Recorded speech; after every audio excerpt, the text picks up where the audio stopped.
Hello there, it's my pleasure having you once again on State of the Matters here in First Next News Sport Accord. I remain your Ombolos, Kings Ojalo. But first, the headlines. Bandit have released a video showing 176 adopted residents of Woro community in Kwama local government area of Kwara State. US sanction 8 Nigerians over linked to Boko Haram cybercrime. FCT council poll. Candidates not supporting Tinubu will lose, Wike says. We will be going on a short break, and when we return, we will be diving into these issues. Sit back, relax, while I come back.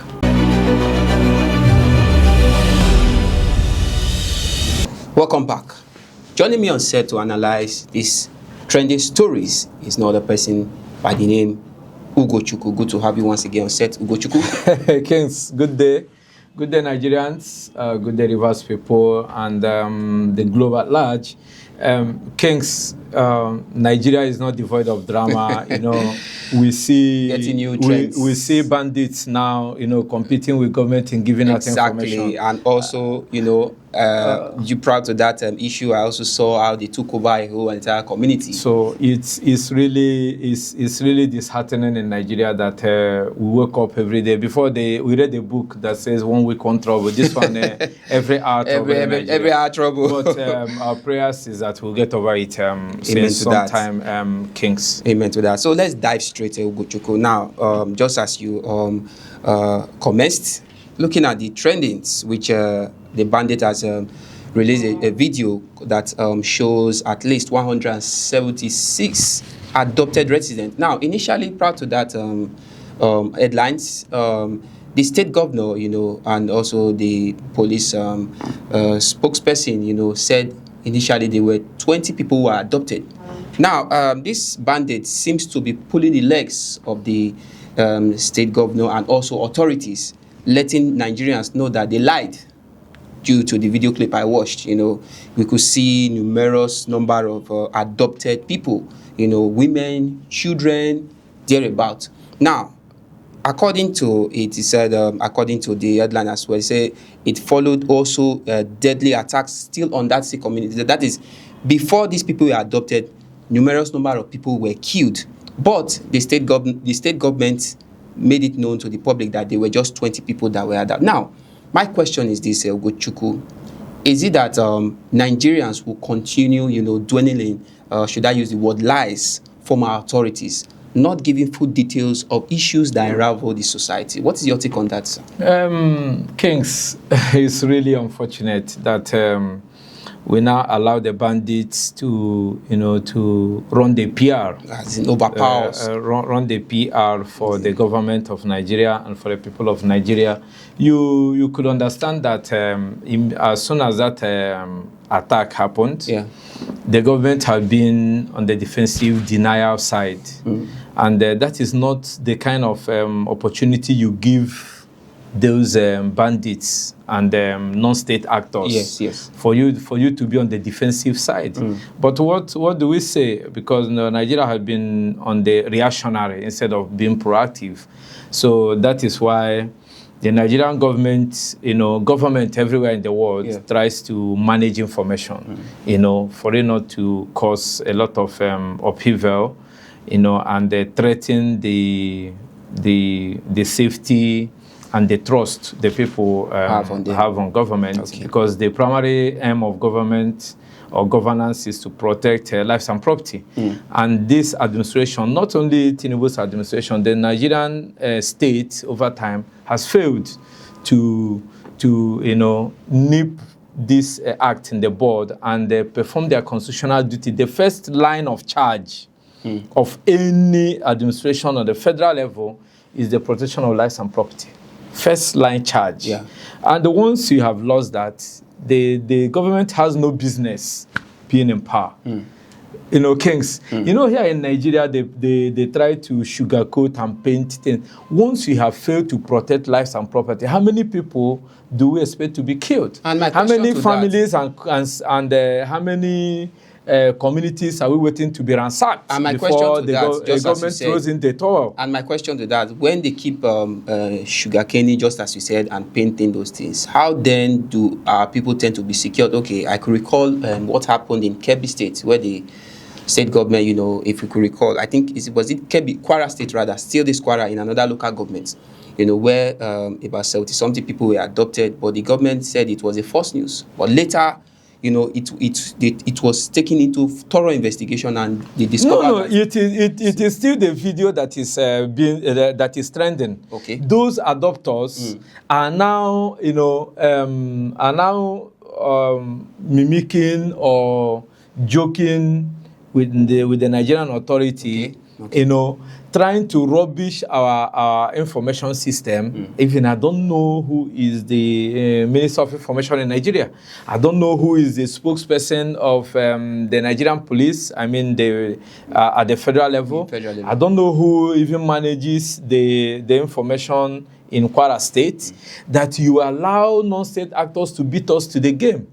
In our own game, we recall when that adoption in the case happened. Of police, are you talking about Egbetoku? No, I'm talking. Egbetoku is the IG. I'm talking about the people that manage the information. Okay. Those the handlers of Tinubu's administration in terms of media, the bioanalysts of this world, they're only waiting to banter Obi and Atiku and drag ADC to the mall. Yeah, but this is where we should see them. Their actions. You recall that this is one function that the former Minister of Information and Culture, Lai Mohammed, managed so well. Yeah, in the previous administration, where he told us that Boko Haram had been technically defeated because he didn't want Nigerians to hold him accountable that they have been defeated.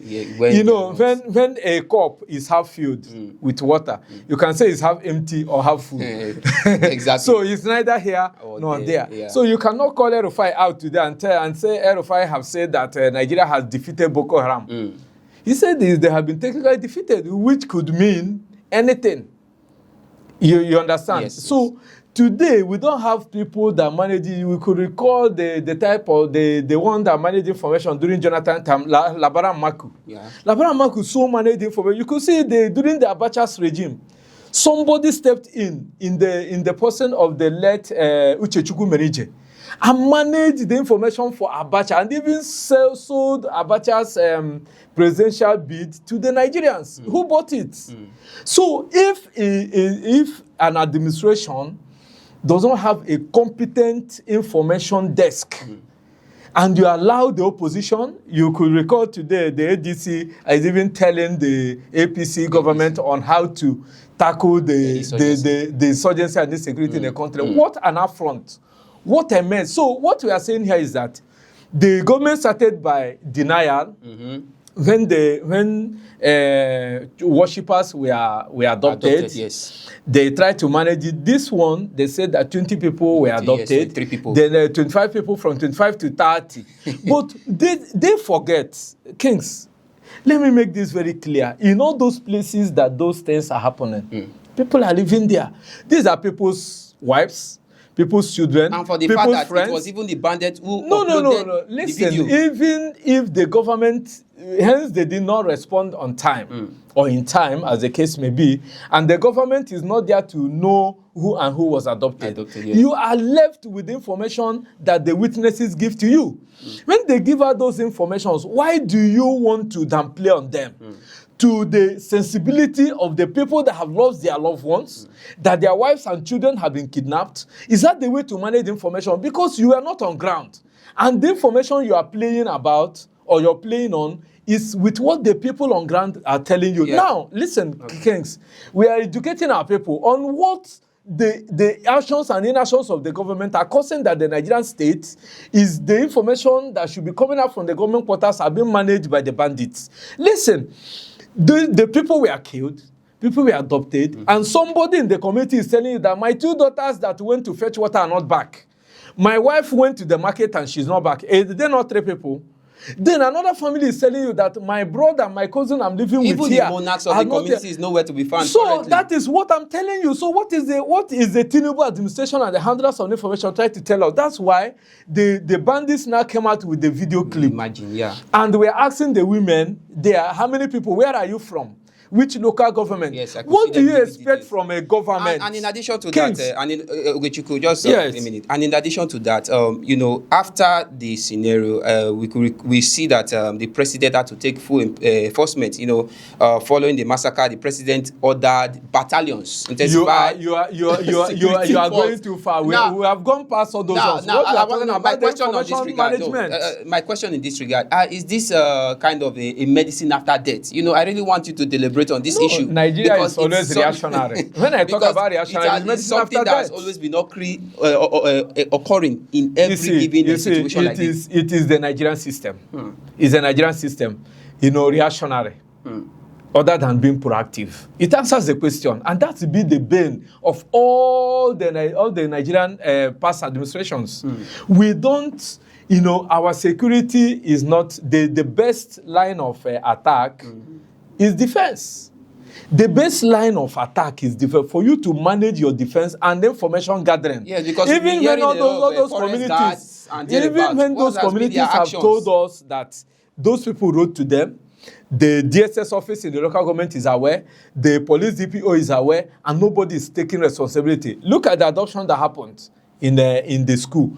That somebody gave orders that the military there should be withdrawn. Who gave the order? Is it from according to the hierarchy and the management of the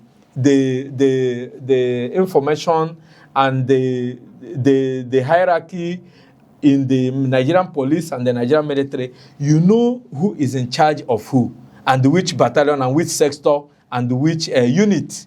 But today, have they called the person to account? Have they called the person to question?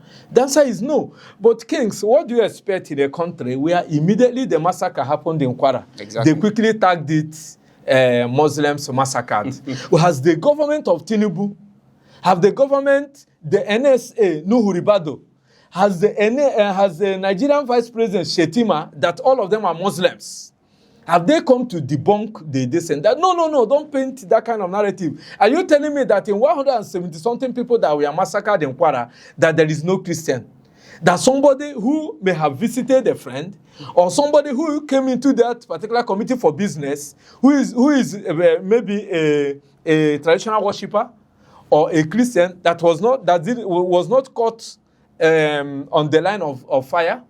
Is that what you want to tell me? And the government that parades itself as a government that is standing in for Nigerians who wanted to paint a narrative that there is no Christian genocide in Nigeria, when it came up with them and the US, that made Tinubu now to be reactionary, that they could not debunk the bionanogas of this world, and all those APC attack dogs have not come out. Yes, have not come out to debunk that. No, don't say that it is Muslim massacre, that Nigerians were massacred. I'm not interested to know whether it's Christian or what, but any life of any Nigerian, just like Jonathan said, that the blood of any Nigerian is not worth my re-election bid.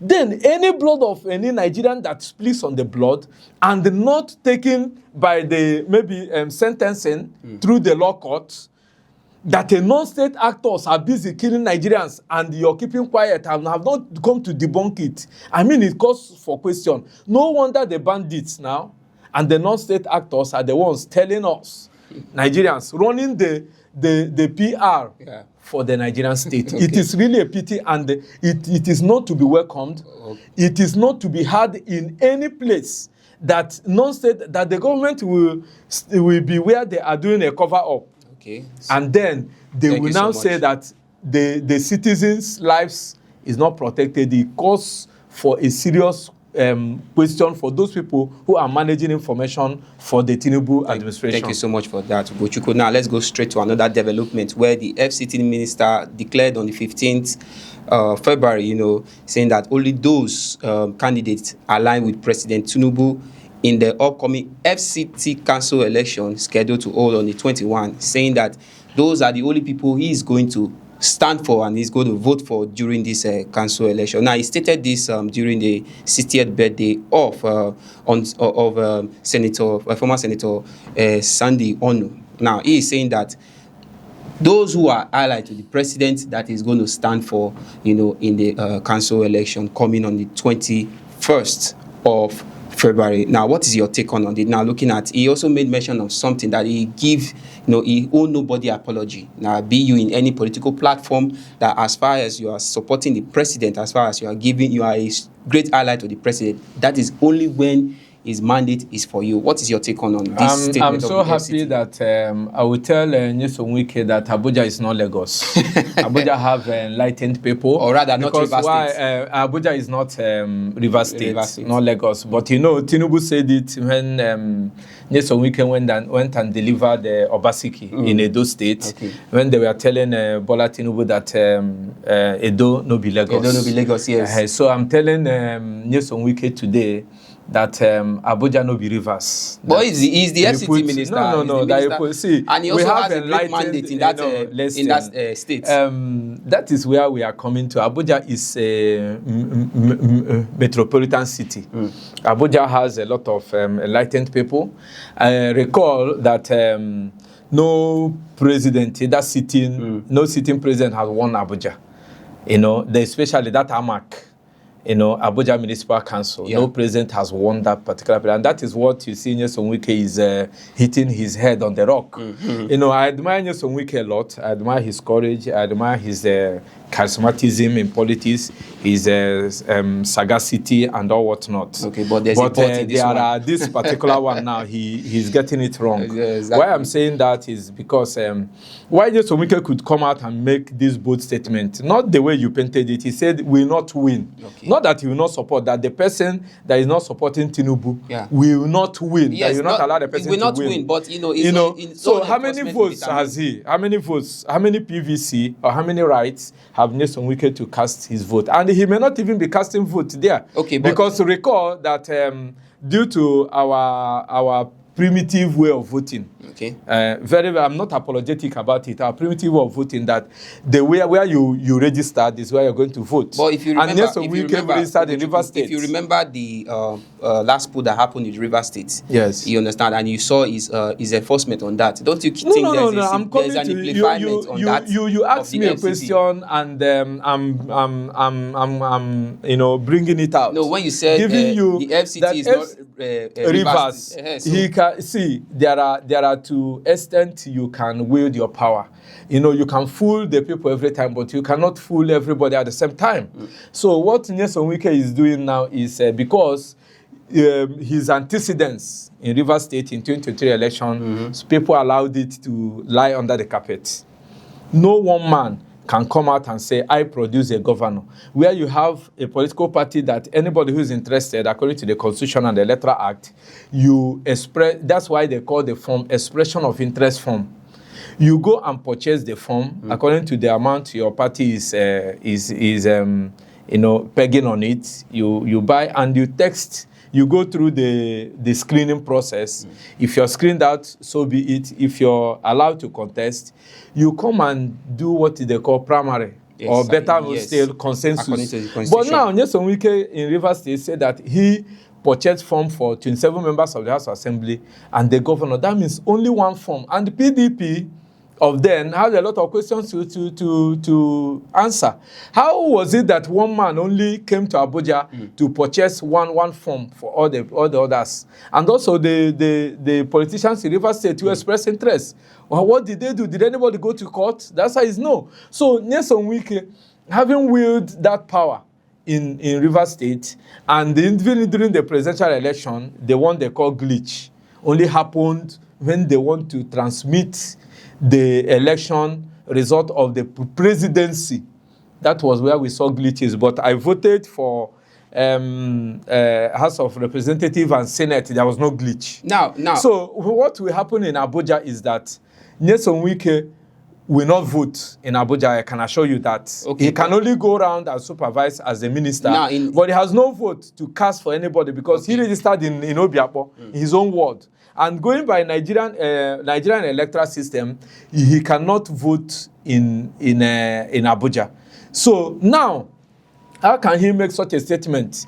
I call on the DSS and the Nigerian police to interrogate that very well, because that could bring up anarchy and chaos. When you say that anybody who is everybody cannot support Tinubu. I'm trying to clarify something here. He also, emphasizing, trying to point out to the oppositions that they should bring out, in the previous administration and thereabout, proof of what they've done. Looking at his infrastructure in that of Abuja, that is where it intensifies. So you understand. So he is bringing out those as an instance. So this is what he is capable of. So yes, I've gotten what you said, but let me some Wike. That is why some of them that are politicians, I don't know even how they think. They think that Nigerians are very gullible, and we develop sudden amnesia. He's very right to support Tinubu.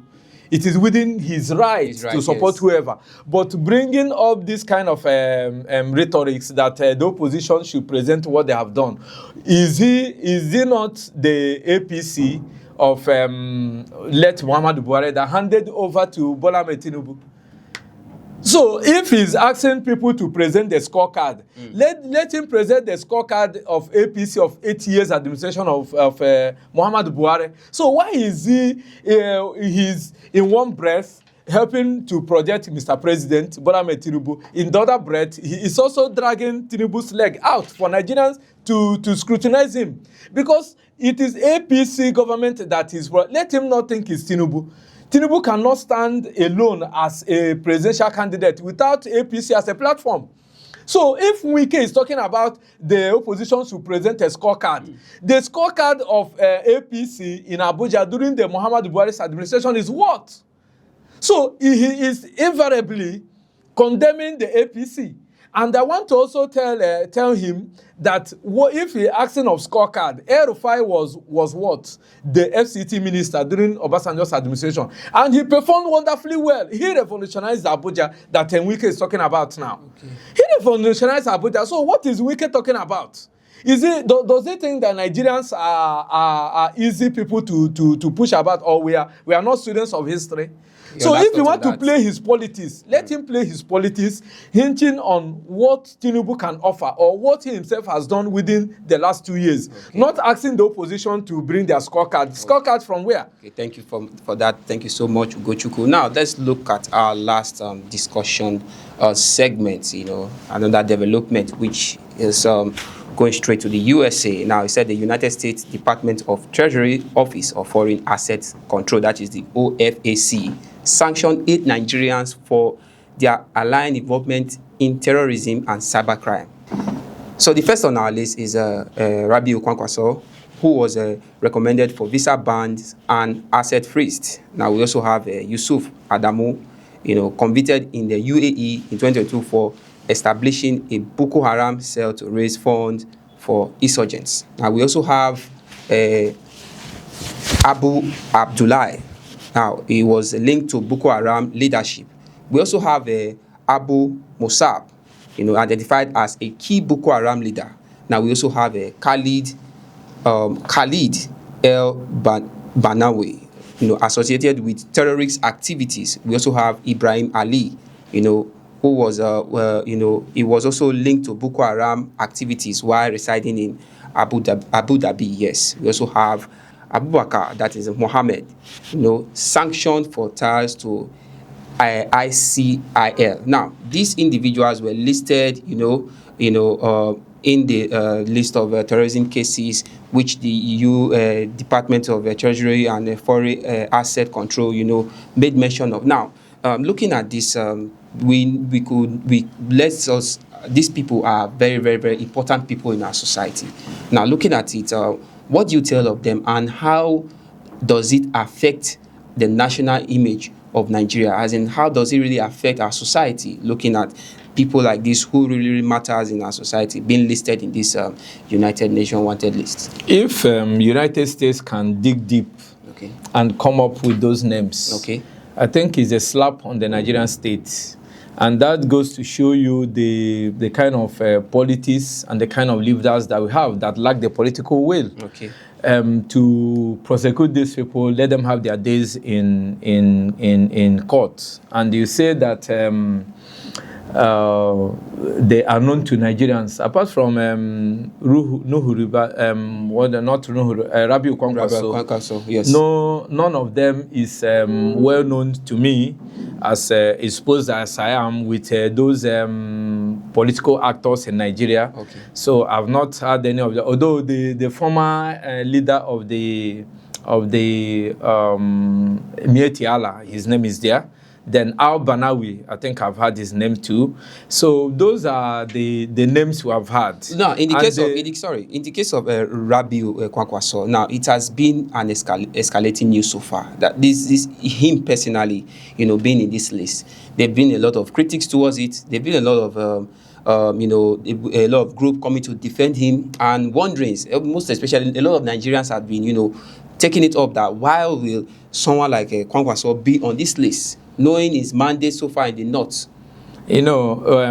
Kwankwaso's case is different, like people have pointed out. Yes, we have it on good record that it's only Kwankwaso that is a public exposed person from Nigeria or the north, be it in the APC or the opposition party that rebuffed and countered the U.S. military deployment. So you can't remove it from there. And even if they are talking about him, having implemented the Sharia law, he was not the first state to implement Sharia law. We have the founder and the initiator of the Sharia law, the person of Muhammad Yari, the former governor of Zamfara State. Okay. So we also have other governors who implemented it and whose citizens are even more violent.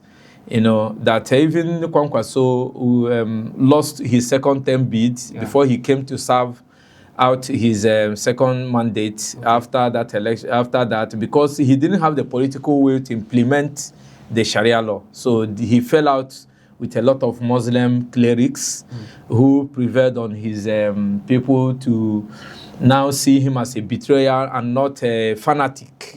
Those who always have the mind of implementing anything concerning the Islamic law. Okay. So that was why he lost. So, but be that as it may, some other names that appeared here might also have been the names that were sent to Nigeria by the UAE. And you could see one of them who is linked with ISIL. Yes, we're talking about who stays in Abu Dhabi. We are talking about Ibrahim Ale, yes, who stays in EAU. But are we forgetting that the UAE has handed over to Nigerian government during the Muhammad Buhari's administration the list of terrorism sponsors in Nigeria. They were not prosecuted. Not forget to mention, we also have Nnamdi Ozumbensi. This is someone likely to be from the east who was under cybercrime provision for significant online criminal activities, who was also made into the list. Listed in the list. So this listing is neither here nor there. It beats my imagination sometimes when the US try to play God.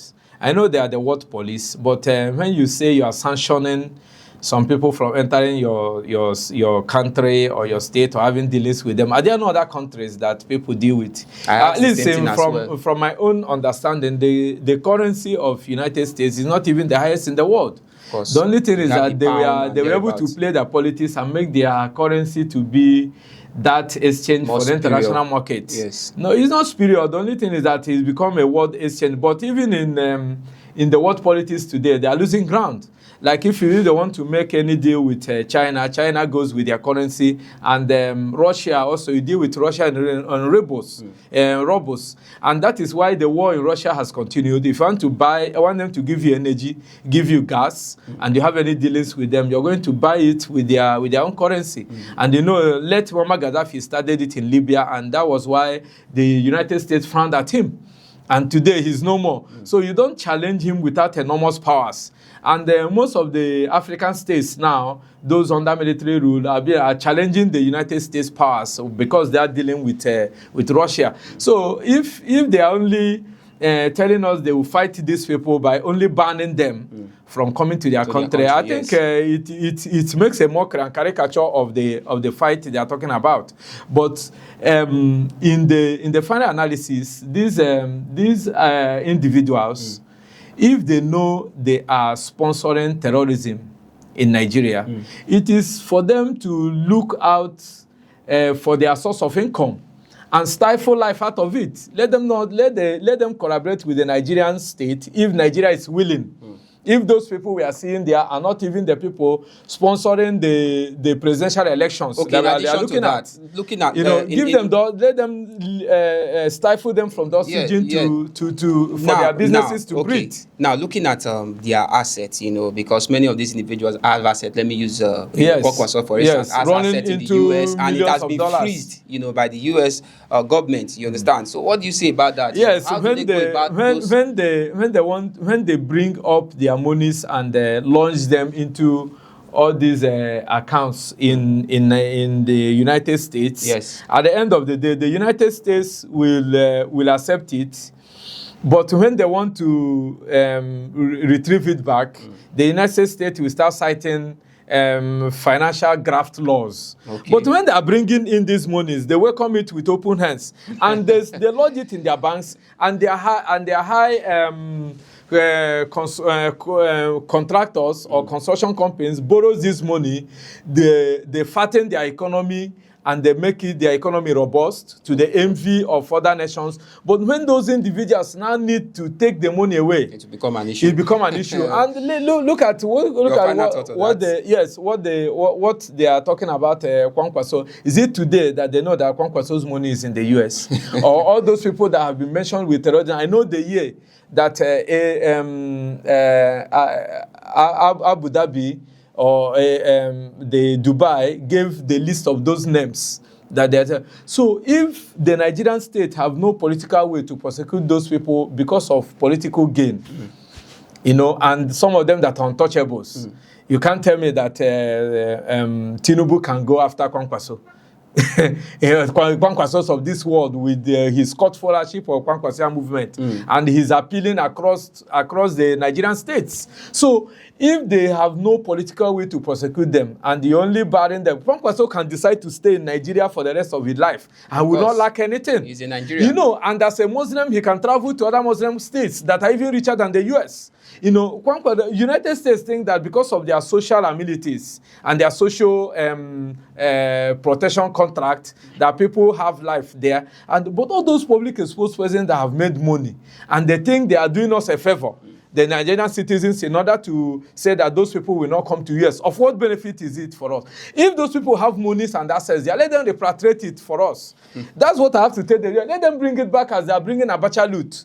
After making some Abacha loots are still there in the United States and in the United Kingdom and in Germany, and they're using it to develop their country. And when they see that they made an enormous gain, they will now push for us. They want the will. The patrie sums, they will. So if Kwankwaso has a large sum of money somewhere in the United States, the onus they will do to us is to bring it back to us. And all those other people they have listed, let them bring back to Nigeria so that Nigeria will stop borrowing. But if they are doing all those things, stopping them from coming to US and freezing their assets, they are playing to the gallery. This is not what the Nigerian masses want. Thank you so much. At the end of the day. So we want them to do the needful, what will be beneficial to the Nigerian masses and the Nigerian state. Thank you so much for that, Ugochukwu. So to the United States of America, that which belongs to Nigeria should be for Nigeria. Thank you so much for that, Ugochukwu, for your analysis and thereabout. That's all we have on this segment on State of the Matter here in First Next News Sport Accord. I am King Sojalo. Many thanks for being with us once again, Ugochukwu, and also our viewers. Thanks for staying tuned. Thanks for having me on set. It's a bye for now.